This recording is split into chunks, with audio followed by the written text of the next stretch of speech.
Welcome, my sunshines. I am so glad that you're here. Welcome to your session with me, Dr. Deborah Brown. How are you? We're going to talk about something really fun this week. We're going to talk about improving connection and intimacy in relationships. So, we're going to talk a little bit about what intimacy is, what relationship behaviors are all about, and we might even get a little saucy, but we'll keep it PG-13, so don't worry. Who is this for? And this is for basically anyone who has ever been in a relationship and maybe is alone and considering getting back into a relationship. Maybe you are in a relationship right now or a marriage. Basically, all of us have relationships, almost all of us. So even if you're not in one right now, I think this could be really valuable because one of the exciting things about learning from a relationship that's ended is the ability to go back out there and use what you've learned. I always say getting married at this stage in life was really cool. Got married a few months ago because I could go into it and use all of the things that I've learned and all the things I talk about to make sure that I did it right from the beginning. Now, granted, most of us are not going to be that lucky. Most of us are in things where we have to kind of go back and change our patterns and look at ourselves and do something differently. That's a little harder, but certainly not impossible.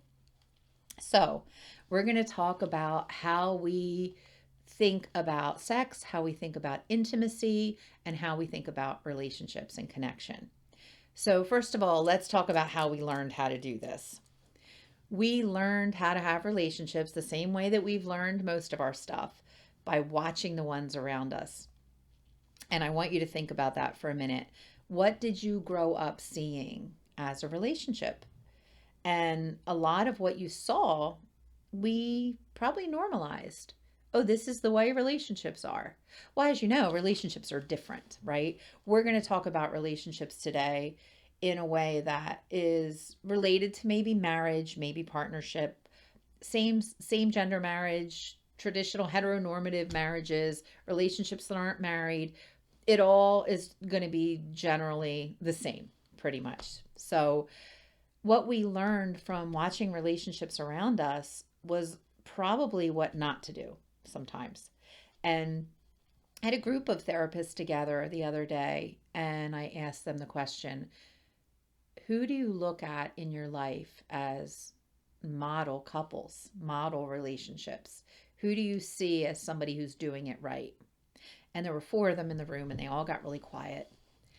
And between the four of them, one of them said they had one person that was pretty close that they knew, or one couple. So, how sad is that? That most of the relationships we see around us are really kind of dysfunctional and not working the best way they can. And you know it when you see it. We all have friends and we all see our friends' relationships or our siblings or our parents. And we think, I would never put up with that. Or why do they do that? Now, granted, there's plenty of things that work for other people. We're not going to yuck anybody's yum here, right? Everybody has their own scope of what's normal. I work with couples who are polyamorous, who are swingers, people that are asexual and aromantic and don't want to have relationships in that way, or people that only want casual relationships, or people that are only monogamous. It's all over the place, and everybody has a different way of doing this. But what I'm going to talk to you about today is a way to do it in a way that's conscientious and that you're building your relationship, not tearing it down. I also want you to think about the fact that there are patterns in the way that you behave in your relationship that you might have perpetuated over and over and over again. And you might think it's your partner's problem, but you might be part of the problem too. If a partner yells at you and you don't like him yelling at you, but you yell back, he started it, but you're a part of it now too. So we're going to look at our relationship behaviors. And one of the biggest questions I get when people come to therapy and they're struggling with their relationship is, am I doing it wrong, or is this the wrong person? That's a massive question. Think about when you've been in a situation where you thought about breaking up. And that's a question you ask yourself, right? Is this just the wrong person and I gotta go?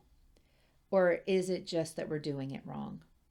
And Both things happen. I am an advocate of working very hard on our relationships before we walk away. Relationships are precious and they're important and they're foundational to our lives. So, my attitude is always let's throw everything at it and try to fix it. If we can't and it's truly the wrong person, then it probably is safer emotionally and better for everybody's life to end it. But very often people come back from hard stuff.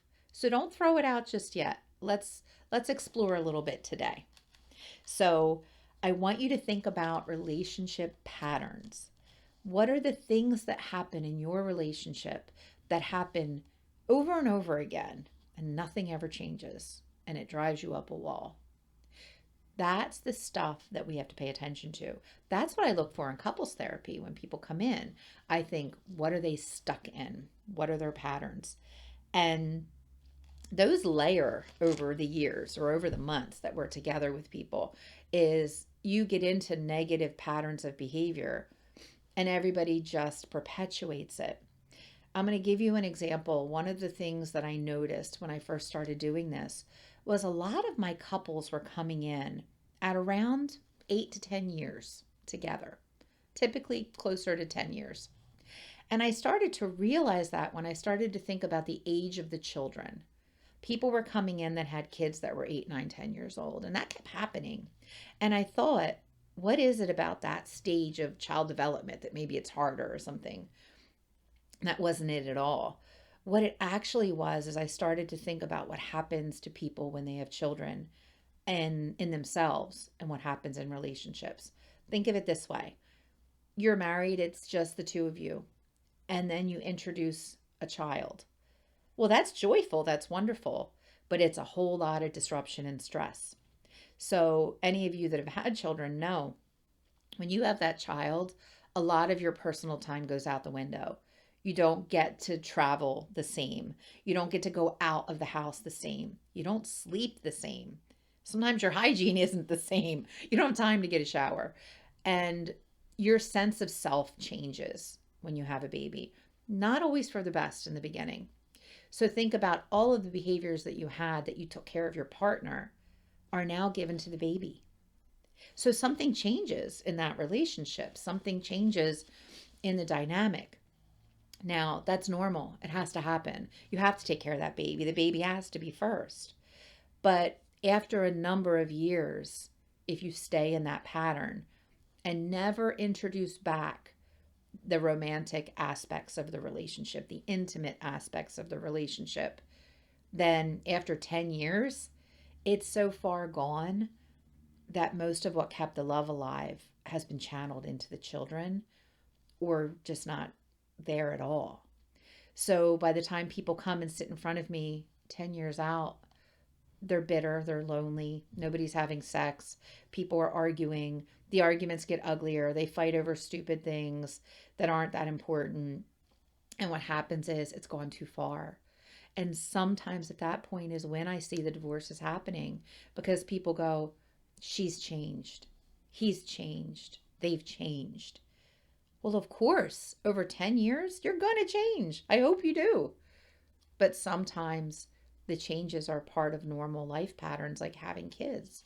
Sometimes it's changing jobs, going back to school, losing money, gaining money. So many things happen to us over the course of a long-term relationship that it's very clear that it changes us. So relationships require attention.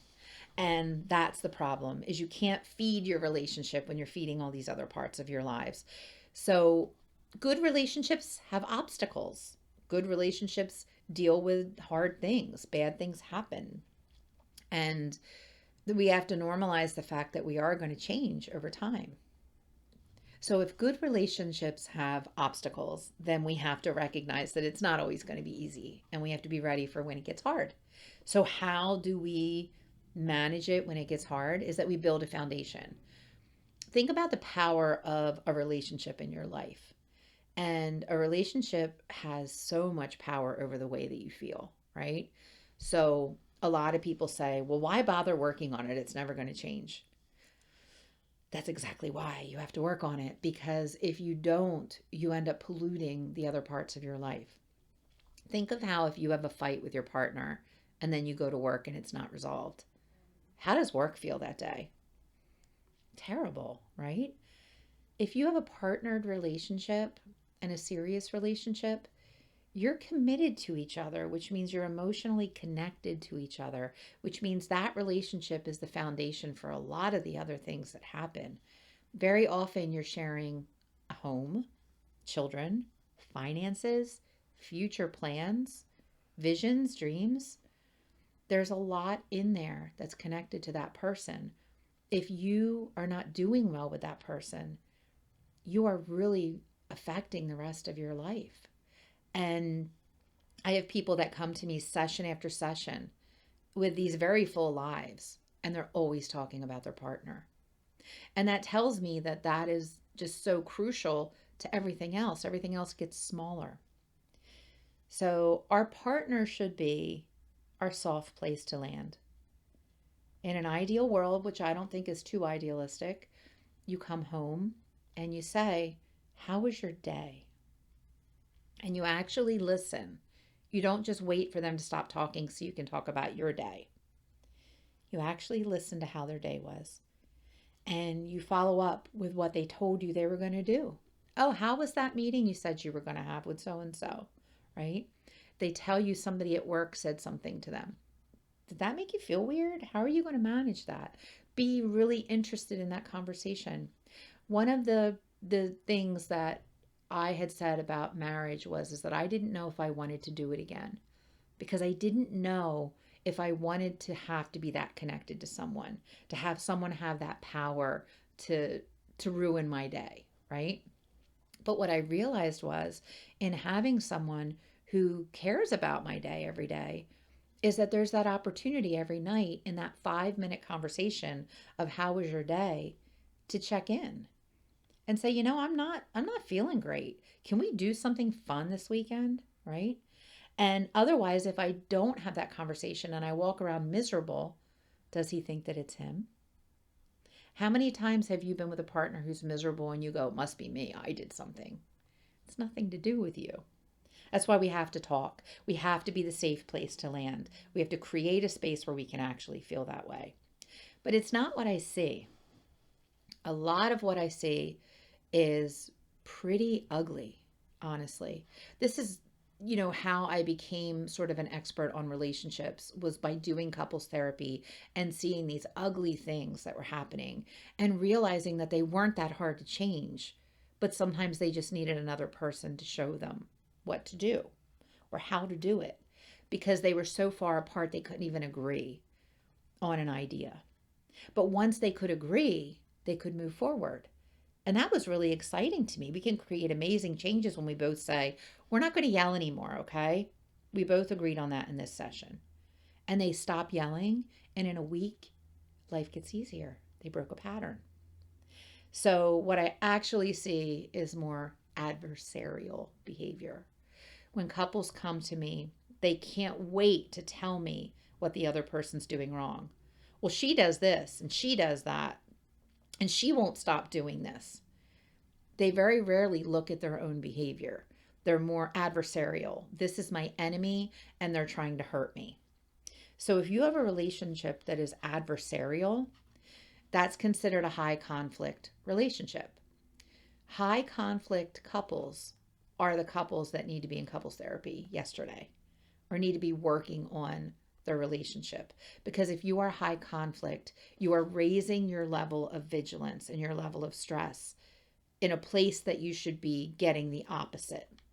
The highest level of relationship to me is the one where that person regulates you. Our little autonomic nervous systems like to be regulated. We like to feel calm. And if you're with a person that you can just touch them and feel calmer, that's the highest level. That's what you're winning. You have the best thing ever. You have a person that helps you to regulate yourself. Even though it's our jobs to regulate ourselves, having another person who can calm you. Think about the best way a lot of people connect to this is their pets. As soon as I touch my dog or take my dog for a walk, I feel better. That dog is calming your nervous system. That's why we use emotional support animals, right? So our person should be our emotional support animal. Our person should be providing that level of calm. But that's not what I see. What I see instead is that person, as soon as they walk in the room, changes the temperature for that person, that makes someone feel uncomfortable, and then they get self-protective. So how do we fix all that, right? We don't want you to walk around self-protective. We want you to be open and sharing. So we have to get uncomfortable. We have to stop doing what we've been doing. That's the number one rule about changing your relationship. Examine your patterns and stop doing the things that keep making it worse. I am so sure that there is something that you do that irritates your partner, and they tell you about it, and you don't stop. And what if changing that one thing sends a message? What I call the I love you messages, right?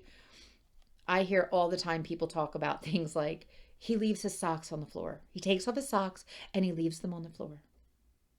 And it drives her batty. And all he would have to do is pick up his socks and put them in the hamper. And she would never say it again. And she would be happy. But instead, it's my house. I can put my socks wherever I want. You can.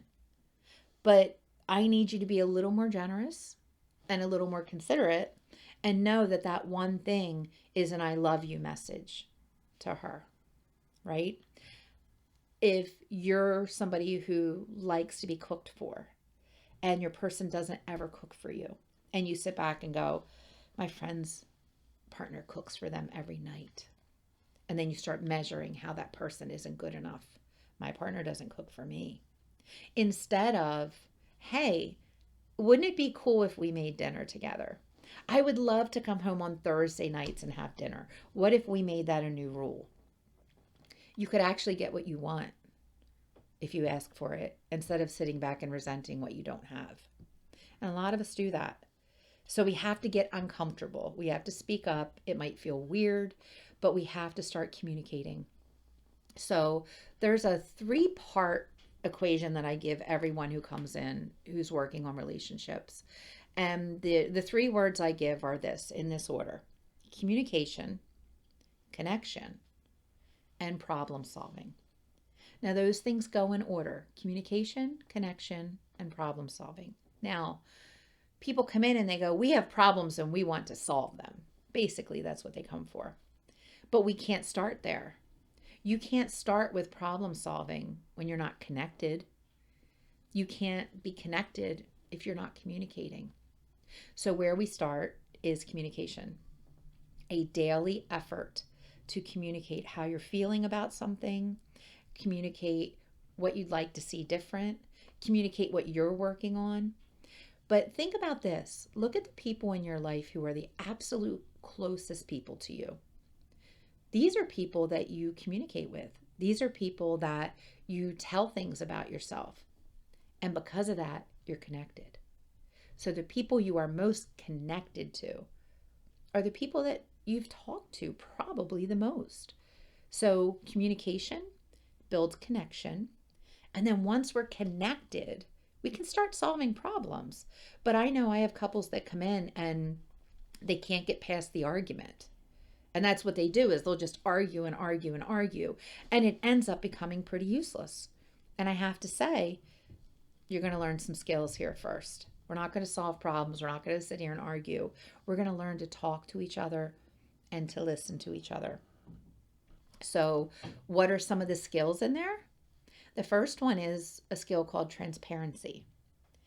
This is a hard one, and this is goals right here. Transparency means that anything that's in my head that is my emotion, that is signaling me, that I need to say it out loud. Now, granted, 97% of the time you can say it out loud. Maybe there's a 3% we keep for ourselves, and that's okay. But I want you realizing that when something comes into your head and you want to say it and you don't, and you swallow it, that's damaging. It's damaging to you, and it's damaging to the relationship. Think about this. If it's the socks on the floor, right? You walk over, You see the socks on the floor. And sure, you could yell about the socks being on the floor again. That's useless. That doesn't work. You could pick them up and put them in the hamper and then put that on your pile of resentments, right? Most of us do one or the other. We yell about it, which is then what we call nagging, right? You're nagging me. Well, we shouldn't have to nag. We should be heard. But you either nag and then nothing gets done, or you hold the resentment and then eventually that turns into something much bigger. Because then eventually, with enough of resentment, you don't like the person anymore. When actually, the transparency would be take a deep breath, and that night, maybe before you go to bed, before the socks come off, you say, when you leave your socks on the floor, I don't like it because it makes me feel disrespected. It makes me feel like you don't care. It makes me feel like you don't listen to me. So hear how the socks are a nasty pattern? They're a pattern that says, screw you, I'm going to do it anyway. I don't care how you feel. That is not a message that you should be giving to your partner. And if you're not reacting to it, then you become a part of the problem because your behavior perpetuates it and allows it. And if it's really something unallowable to you, it's bigger than socks, right? It's about respect, about that person not listening to you. And if you already think that that person never listens to you and they throw the socks on the floor again, they are slowly building the case for the relationship to end. It's not just socks. So as we talk about transparency, I want you to remember that there's a reason why you have that thought. There's a reason why you have that thought and then you don't say it. Transparency says, I'm comfortable enough with you to say that thought and we'll work through it. Imagine that. Imagine if you could work through things with your partner instead of your own head. How much different would it be? Probably a lot. So keep in mind that we grow and change through the course of a relationship. If you're with somebody 5 years, you are a different person in 5 years than you were in the beginning. That's normal. That's okay. You are going to grow and change and evolve, but so is your partner. So keep in mind, just because somebody grows and changes does not mean that you grow apart. And this is one of the challenges. I always say relationships are work and you have to work at them. But it's not a bad thing. Imagine if you could grow and change in all the ways that you want to through the course of your life, and somebody would stick by you no matter what. That's what we want. We want you to be able to grow and change in the context of this relationship. I've had people that say, I'd really love to do XYZ, but my partner doesn't like that. So I don't. I think about travel. Travel is the one that I think divides a lot of people. I really would love to travel, but my partner doesn't want to, so I don't. Okay, so you put away that part of yourself and don't do it because somebody else doesn't like it. You're missing out. So what you have to do is be transparent and say, travel is really important to me. How do we navigate that? Because you don't want to go. There's a nasty way to do it. I'm going anyway, whether you want to or not. And then there's a compassionate way that says, tell me why you don't like to travel. Help me understand. And if we're really just going to land here, how do we both get our needs met? Because that's the goal. Everybody should get their needs met. There is no winner or loser. There is compromise and there is sacrifice sometimes. And sometimes you have to give a little more than you want to. But the end result is a really strong partnership. So there are non-negotiables in relationships. There are things that you should not give up just because you're in a relationship. There are things you do give up, right? You give up dating other people most of the time. You give up doing certain things that you did when you were single that maybe don't fit in a committed relationship. But you don't give up the things that make you you. And you don't give up the things that are important to you. If you're a person who really likes going out and your person really likes staying in, then we have to find a middle. We don't just do one or the other. We find the middle. So, in order to find the middle, remember, we have to be communicating so we can connect. And if we're connected, we're problem solving. So, what do we have to get rid of? We have to get rid of all of the nasty, negative behaviors that we do in relationships. My favorite one, and the one I think almost everybody's probably played around with, is testing behaviors. Testing behaviors are where you do something and you wait for that person to behave a certain way to prove your own point. So I'm going to sit in this room, and if he doesn't come in here and see how I'm doing after an hour, that means he doesn't love me. You're testing him. He doesn't even know he's being tested. Or if she doesn't text me good morning every morning, that means she's not thinking of me in the morning. So we're testing, we're putting something out there and waiting for them to fail. And then what happens when they fail? She doesn't love me. She doesn't text me in the morning. Have you ever asked for that? Right? So stop the testing and start asking. The other one is, are we letting our own trauma get in the way of a relationship? If you're a person who's been traumatized and has a hard time trusting people, and you really don't trust your partner, you're really setting that partner up to feel disconnected from you. Now, it's okay to build trust over time, and it's our goal to have trust. But if we're still struggling with trust, we need to speak that out loud. When I don't know where you are for 8 hours, it makes me feel really uncomfortable. Not because I'm afraid you're doing something wrong, but because somebody cheated on me once and I get a little triggered by you disappearing. Now, that's not your fault. I don't think you're doing anything wrong, but I need you to communicate with me differently. Know your triggers, know your trauma. One of the most interesting things that I heard, and I thought it was brilliant, was when someone said, a good relationship heals your trauma. And I thought, well, that's crazy. That's not really how that works. A person doesn't come along and save you.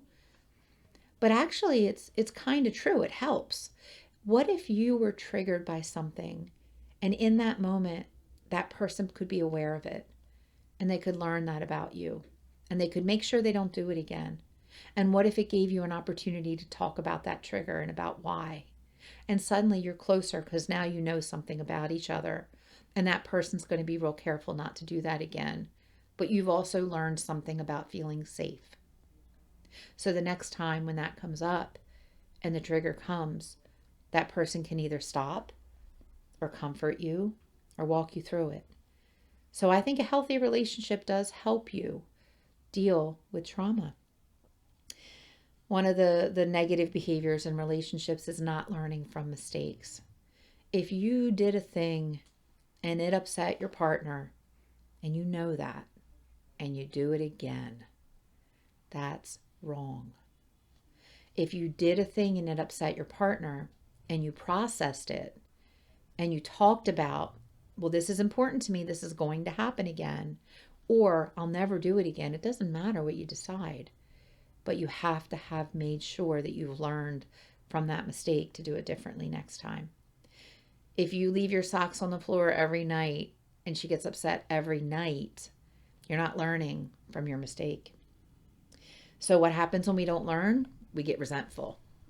If we keep doing things that cause conflict, we get very resentful of each other. And I always say the best way to think about what a resentment is I'm holding a hot coal and I'm expecting you to burn. And that's not how it works. Resentments belong to us. And then they become outward representations of an emotion when our resentments make us nasty or snippy, which is what they do. Assumptions. There's a fun exercise I do with people where people will have conversations together in session. And I'll say, okay, stop. And I'll ask the other partner, what assumptions are you making from that? What are you thinking that they're actually saying? And sometimes it's very different than the reality. So we make assumptions and we believe things in our own head that might not be what the person's saying. One of the most frequent things I hear in a session when people are frustrated is, don't put words in my mouth. That's assumptions. One of the other crucial elements I see in relationships that end is being right. People so fiercely need to be right, don't they? Are you one of those people? I want you to think about that. How important is being right? Because we don't have to be right. We need the right thing to happen. There's a big difference there. And I'm going to say that again. You don't have to be right, but the right thing has to happen. Sometimes I see in couples that the answer is not that either one of them is right. They're both wrong, but there's a right thing that should be happening. So I read once that needing to be right is a form of violence. And I thought, that's extreme. What does that mean? And I really sat with that. And what it made me think was, of course, if I have to be right and I hold my point so hard that I can't listen to your point of view, I'm being aggressive. I'm not allowing you to speak. I'm not considering what you feel or what you think. I'm just right. The end. But sometimes it can be really interesting to hear somebody's point of view if it's different than yours. So we see a lot of this in politics right now. If this is your view, then I don't care because I'm right. Not even going to, the debates are not happening in and around us. Those of us who are seeing the political divide in our lives realize that people aren't debating this anymore. They're just calling each other names because people are so aligned with what they believe and they need to be right that there's no room for discussion. Don't do that with the person that you love. So when we talk about developing closeness and connectedness, intimacy comes up. And intimacy is a big word because intimacy, people think is sex. And it is part of it. But intimacy is the things that you share with that person that you don't give to anyone else if you're in a monogamous relationship. So an intimate behavior can be holding someone's hand or touching them a certain way, not sexually, but just you don't give that to other people. So that's intimate. So if we are having difficulties in our relationship, the first thing that falls away typically is any kind of intimacy. I can tell this when people come in and they sit on the couch or they don't sit on the couch together. One of them sits in a chair and one sits on the couch. Or they sit on the couch and they're touching each other. That's always a really good sign for me. So intimacy is one of those areas that's kind of awkward to talk about. People don't like to talk about sex. I love talking about sex. I think it's important. I think it's so useful to talk about because it's been so taboo and we have so many negative ideas about it that talking about it puts that in the light and normalizes it. And if you can't talk about sex or intimacy with the person closest to you, then we've got a problem. We've got a concern. So it's hard to talk about, but it's even harder to get real about it because of our own issues individually, because of either sexual trauma, which so many people have, or bad sexual experiences, which also so many people have. People think they're the only one that's ever had bad sex. Trust me, there's more bad than good most of the time. Because of our own shame about our bodies, we don't want to talk about it. Because of the fact that we're aging. Think about if you marry someone when you're 25. At 45, is your body the same? No, of course it's not. And you have to be in a position where that's okay. And you feel safe with that being okay. That you feel safe with your body aging. So many people fight it so hard. And I want you to fight it. I want you to look the best you can look. But if you don't and you can't, because you can't fight it forever, that you're with somebody who you're close enough to that they don't look at you and go, wow, you're not what you used to be. They look at you instead and go, look at where you are. Because guess what? They're aging too. It's not just you. So because of all of this difficulty around sex, people don't talk about it. And they end up having unsatisfying sex or no sex, or sex that just isn't an expression of what they really feel. And what happens is people turn that part of themselves off. And I see it all the time. More often than not, the couples I see are not having sex or not having good sex or connected sex. So there's a thing I hear, and I really don't like to hear this, but it's very common where people will say, I don't touch them at all. because if I touch them, it's sending a message that I want to have sex. Think about that. I'm not going to get near you because if I touch you, I'm sending you a signal that I want to have sex and I don't. So I'm better off not touching you at all.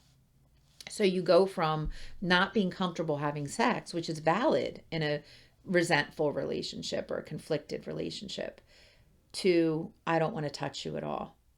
What happens when we're not touched? Touch is essential. When we're not touched by someone, we get a very clear message. And the message is, I don't want you. And I certainly don't want to touch you. So this on-off switch, I'm not going to touch them because they're going to want to have sex with me, is a very false belief. It might be true. It might send that message. But if you open your mouth and talk about it, it becomes clear that that's not the message. So if you're in a relationship where you haven't had sex for a while, what happens is after a while, it gets even harder.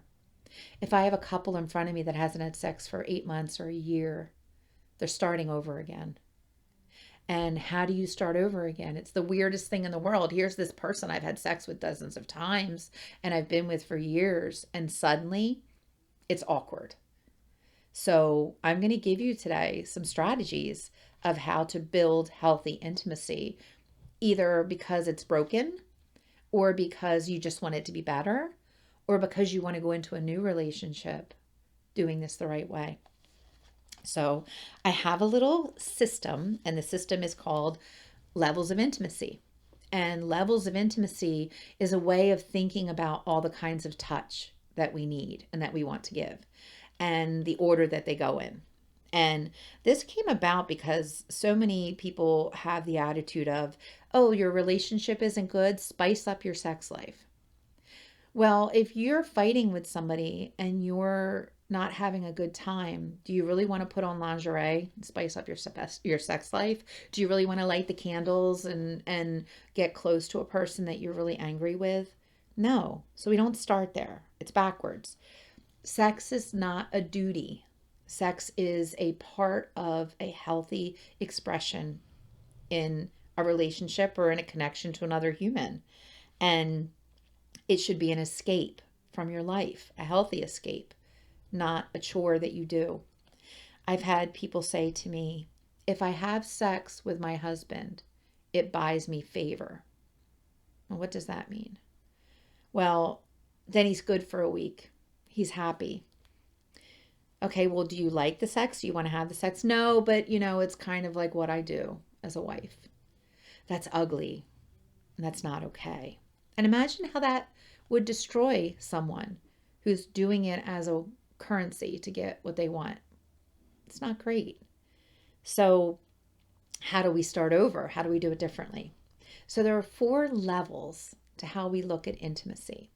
The very first one I'm going to call daily touch. Now, level 1 is the one that you do every single day. My rule for couples is that you have to do level 1 daily touch every day when you're in a partnership. And that can vary depending on who you are, what kind of touch you like, how much touch you like. But we're talking about the kiss in the morning before you leave for work. We're talking about the hug when you get home from work. We're talking about when someone is walking next to you and you walk closer to them. We're talking about holding someone's hand. We're also saying maybe that when you're on the couch, that your hand is on their leg. This is daily physical touch. And these are not sexual touches. These are touches that are reassuring and affirming and kind. Now, in my opinion about relationships, these touches should be almost routine, right? And everybody has different ones. For some people, it's the kiss in the morning. For some people, it's the hug at night. For some people, it's the goodnight kiss. But we should have these rituals. We should have these things in place. But it's also the unexpected one of you're out with your partner and you see that she's feeling a little distressed and you just put your arm around her waist and pull her close. The message in these touches is, I see you and I appreciate you and I want to show you that I'm here. So I want you to think about for a minute in your relationship, are you putting in any daily touches, or are you going weeks without any touch at all? So that's where we start.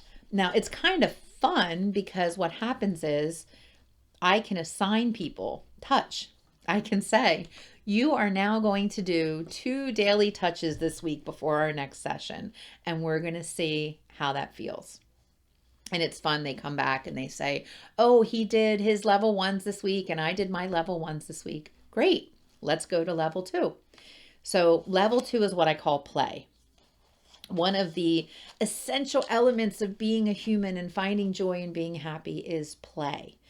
Play is something that we do just to feel fun. Now, level 2 is still not sex. Level 2 can lead to sex, doesn't have to. But play is all of the things in our relationship that make us feel desirable. So play is a touch that is more sexual. It's more flirty. It's a connection in a way that reminds your person that you see them in a sexual way. It's what a lot of people need. A lot of people need to not put that part of themselves away, right? One of the reasons that people have affairs is because they get sexual attention from someone and it feels novel. So if you think about play, play could be you're washing the dishes and somebody comes up and grabs your behind. Or play can be that somebody sends you a flirty text or a picture. Play can be that you're sitting on the couch and you get a little bit frisky, right? So play can be anything that is beyond your daily regular touch and is affectionate and sexual. Now, in an ideal world, a lot of our play will lead us into sex, but also we have to do it in this context without the expectation. Just because I touch you in a way that's sexual and just for you does not mean I expect you to have sex with me. So do you see why these levels become important as you work on your relationship? Because you can share language about this. And I even tell people with this topic, share this topic with your partner and you'll share a language. So if you develop a shared language and you can use these levels, that can be really helpful at a time when you are really struggling to communicate your needs. So I would say if this is something you actually want to implement, send the podcast to your partner and listen to it. And if you both listen to it, then you can get together and you can share the language and say, okay, this is just a level 2. And couples do that. They come back to me and they talk about how many level 2s or that they do more level 2s than their partner. And that's all great because you're analyzing what your behaviors are and you're trying to break patterns. So if we go to level 3 is sex. It's the actual deed. It is the consensual sexual episode that you make time for, that you both enjoy, and that you both communicate about. So level 3 is where we want to be, and we want to be in a place where we're at a level 3 at whatever level you're comfortable, whatever frequency you're comfortable. One of the things about sex is that the amount that you need is very personalized. And you might be surprised if you ask your partner how many times a week or a month do they think that should be happening. Because we're talking about daily touch is level 1 and play is level 2. And those are things we can incorporate day to day. But how much we actually have sex is something very personal and very different in people. There are people that are everydayers and there are people that are once a monthers, and there's really not a gauge to say that's right, wrong, or but it has to match, and it has to match closely enough, or there has to be a conversation about it.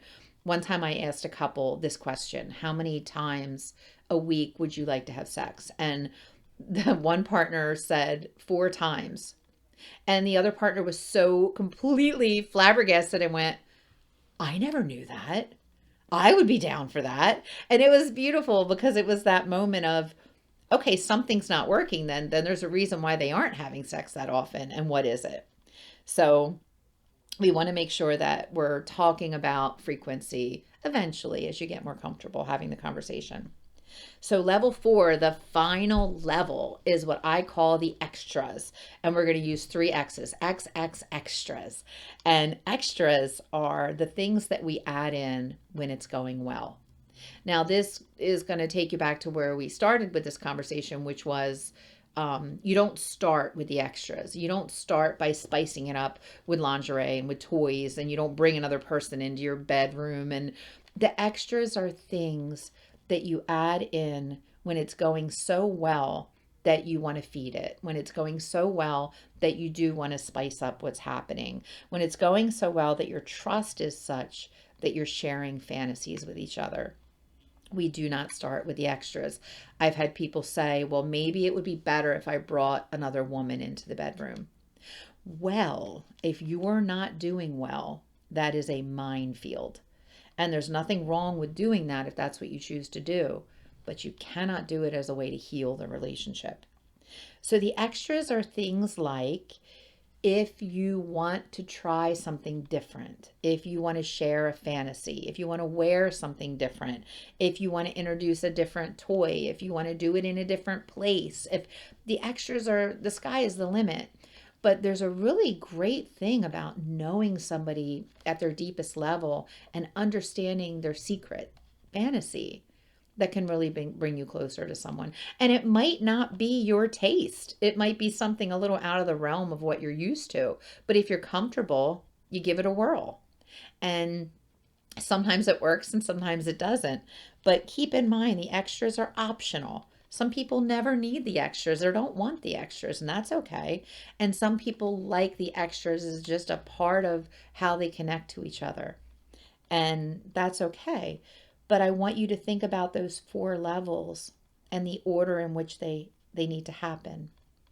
And if you get really good at daily touch, and you get really good at playfulness, and you get really good at having sex the way that you need to, the extras are something that you talk about, because clearly you're building on your relationship, and you might be able to get to a place where you can talk about things you've never talked about with anyone before. Wouldn't that be nice? So there's a power in touch and in intimacy to promote healing in a relationship. So when you are giving of yourself in that way, you actually are helping to heal the relationship. You can tell how a relationship is doing sometimes by how the sex is going. And the sex can tell you what's missing. I've talked to people before that have had terribly unsatisfying sex and continue to have it. And I say to them, why are you not changing this? Why do you let bad sex ruin a potentially good relationship when all you have to do is talk about it? This happens a lot at the beginning of relationships where they go, it's perfect. The relationship is great. I really like this person, but the sex is meh. Okay, so don't throw away a good connection with someone because you haven't learned how to do this together yet. It's like learning to dance. You do have to learn to move with the other person, both literally and figuratively. And that isn't always automatic. And if you look at the converse of this, a lot of people get in relationships because the sex is really good and it blinds them to everything else. I have seen countless people in tumultuous, terrible relationships that started out with great chemistry. So they believe it must be good. It must be that this is my person. Chemistry is chemistry. It's one part of a whole. It is not all of the things that you need. The chemistry is nice, but guess what? The best relationships, some of them have chemistry in the beginning and some develop chemistry over time sexually. So don't count someone out because you haven't figured out how to connect in that way, because sometimes that takes a little bit of work. So what I'm asking you to do here is I'm asking you to be giving. I'm asking you to be generous. I'm asking you to share. And I'm asking you to change your approach to your relationship. So generosity, that's a big one for me. A lot of times I will point out to people, you're not being generous, you're not being kind. And they get very offended by that. Of course I'm generous. I work, I bring money into this house, or I clean this house, or I give. I'm not talking about that. I'm talking about the generosity of doing something because you hope that it will work, not because you feel like doing it. And I'm not talking about having sex, not at all. I'm saying that the first time that you have to hold that person's hand when you've been angry at them for 2 years is going to take a big leap for you. And it's going to be that you have to be generous.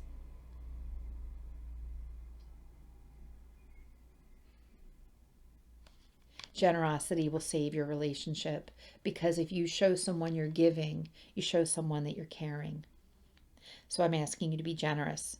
There's actually a book that I'm working on about a lot of these relationship principles, and it's called The Gift of Attention. And the gift of attention is the thing that we give the people that we love. Time is limited. We don't have a lot of it. So when we gift somebody our attention, it's pretty special. When you make time for somebody, it's pretty special. But I'm not just talking about date night. I'm talking about giving someone attention when you know that you don't feel like having a conversation at that moment, when you know that you're tired, but you see that that person needs you.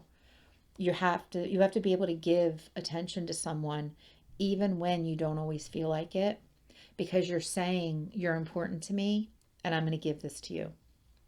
But speaking of date night, that's sort of the old school way that we used to solve these things is you guys need to date each other. Okay, not a bad idea, but more important is having time every week where you connect.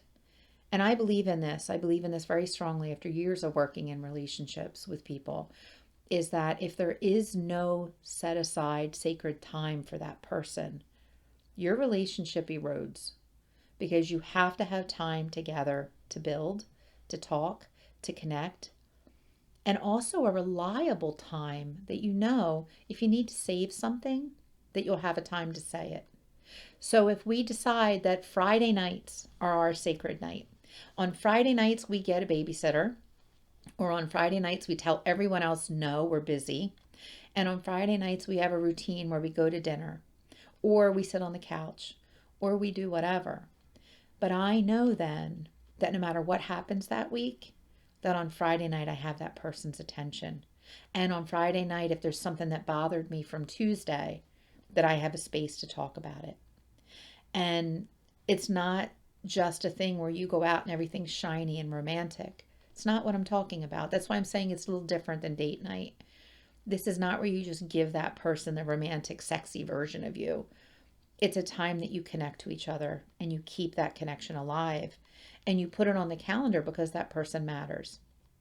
Now, every week might be hard, and I understand that, but I do think in the beginning when I'm working with couples, it's required for a reason, is that you have not prioritized this relationship in the way you need to, and it's suffering. So, how do we prioritize? We give our time. So, think about that. How are you giving to this person? How are you sharing with this person a piece of you and giving of yourself? And are they doing it for you? One of the things that I hear from people that I see where they'll say, my husband did the lawn, and he comes in and says, I mowed the lawn. What does he want, a cookie? And I hear that. I've heard it so many times with women going, oh, he did the laundry once and he was all proud of himself. And what does he want, a cookie? And my answer is yes, give him a cookie. And they look at me and they're perplexed. But he's supposed to do that stuff. Like, well, don't you want somebody to tell you you're doing a good job? Don't you want somebody to recognize the fact that you do hard things or that you do things you don't normally do? When somebody wants your approval or wants your feedback or they're asking for it, you give it to them. It doesn't cost you anything. And you recognize them. Because eventually, if you do that enough, you don't have to do it as much. They'll know. But if they're asking you for recognition, they're telling you something about how they feel. And we need to listen. Because if we don't, things could eventually get worse. And when things get worse and a relationship ends, it changes our life. Anybody who's ever been through the trauma of a breakup knows that it can be one of the most painful things in the world. And it changes us. And that's the problem. It doesn't always change us in that we learn from it. It changes us in that we learn to be afraid of relationships. So there's a poem I want to read this week. It's a short one, and it's about sort of the effect of relationships on how we are and the effect of breakups on how we are. The poem is called Sorry by Nikita Gill, and it goes like this. I am sorry someone loved you badly and that they made you feel like you take up more space than you deserve. I am sorry they abandon you when you need them the most, and it has made you believe that love is an awful thing that hurts. I'm sure we all know a lot of people that walk around being self-protective and fearful because love is a thing that hurts. I bet we all have met a person who is single and single for decades, or never connected or partnered with anyone. And we look at them and we wonder what happened to them. And I know a couple of people where they've gotten up into their advanced years and have been alone. And that's a reasonable choice. There's no requirement that we're in relationships. But sometimes it's because they got hurt once and they never wanted to feel that hurt again. And it changed their behavior. And it can change your behavior so much that you push relationships away. And I don't know. I don't think we're meant to live alone. We don't have to be in partnered relationships or be committed or have someone in our house. But most people want that. And a lot of people need that. So when we look at why people leave relationships, I want you to think about the fact that we leave relationships because we're hurt. And I've had that question before. Why do people end relationships? What do you think is the main reason? And most people would guess infidelity, money, stress, or fighting about children. And that's not it. Not it at all. The reasons I've seen over the years are about unmet needs and expectations. This person isn't what I want. They don't give me what I want. Or they're held back by them. This person prevents me from being me. This person prevents me from doing what I want to do. Or that the person takes on an inordinate burden in the relationship or in the household. That's a big one. When people say, I do everything and they do nothing. I make the money, I clean the house, I take care of the kids, and this person does bare minimum. And that is a big place where resentment starts. So when you look at your relationship, look at, are there unmet needs? And who is responsible for that? Both of you are. If you have a need that's not met, that person should be trying to meet your need. But you got to speak up about it. You got to let them know your expectations. Being held back by someone. We talked about that. If you allow yourself to be held back and you make a choice, then you have to live with that. But if another person's making that choice for you, that's going to end the relationship, and probably should. And taking on the burden of life. Sharing is the word I want you to think about. We share our lives with another person. Sharing means half for you and half for me most of the time. And that percentage is going to go back and forth occasionally. Sometimes you got to give a little more. But sharing means we both take on the burden. It's very interesting when you look at who initiates breakups. And 70% of all divorces are initiated by women. So it makes me really think about why that is.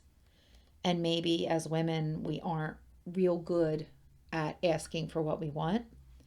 We might automatically take on more than we should. And maybe those things are why we end up asking for divorce.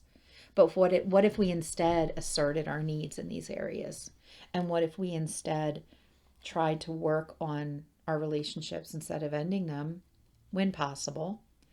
Because ending them is really hard and it can be traumatic. So I'm going to give you a book today. And the book is a fun little workbook type book about relationships. So if you have a partnership that could use a little fun or a little brushing up, and you don't really think you need couples counseling, but you just want to explore some things, this book is a fun way. You can open it up at any chapter and read a topic or share a conversation about it, and it at least gets you talking about your relationship. So the book is called Love More, Fight Less, and it's a workbook about how to make your relationship better. Love More, Fight Less by Gina Senarihi. And Gina, I hope I'm saying that wrong. Or right, I hope I'm not saying that wrong. Gina Senarihi. And the idea behind this is that if you can start this conversation, whether it's the podcast or this book or any book, but start the conversation about your relationship, you can break your patterns and you can make changes. And you'll find that if your relationship is better, everything feels lighter in your life. Everything does not feel so overwhelming and heavy when you have a partner facing it with you. So let's work on it. So, what are our takeaways today? Today, we're taking away that we might have learned the wrong lessons about relationships. We might be doing it wrong. And we have to examine our own patterns and our own role and why we might be dissatisfied with our relationships. We're going to understand that we have to do the work. If we don't, a relationship going bad can really make our life even more difficult. We're learning that we have to first communicate, become connected before we can problem solve. We're going to remove bad behavior like testing our partners and living on resentments and assumptions. We're going to think about the levels of intimacy and make sure that we're progressing through them in the right order and that we're sharing that with our partner, that we're working on it. We're going to understand the power of touch, the power of generosity, the gift of attention, and how we want to make our lives better all around. And if you have your relationship in the right place, you've got an automatic cheerleader on your side that helps you to keep your life on track and make your life better. So that's it for today. And next time, we're going to talk about anxiety. And anxiety is a very important thing for us to explore because it is a normal thing to have anxiety, but most of us have a little too much of it. So thank you, my sunshines, for coming and watering yourself to grow. This is a reminder that change isn't easy, but it's possible. And until next time, enjoy some sun in your relationships and in yourself. Bye.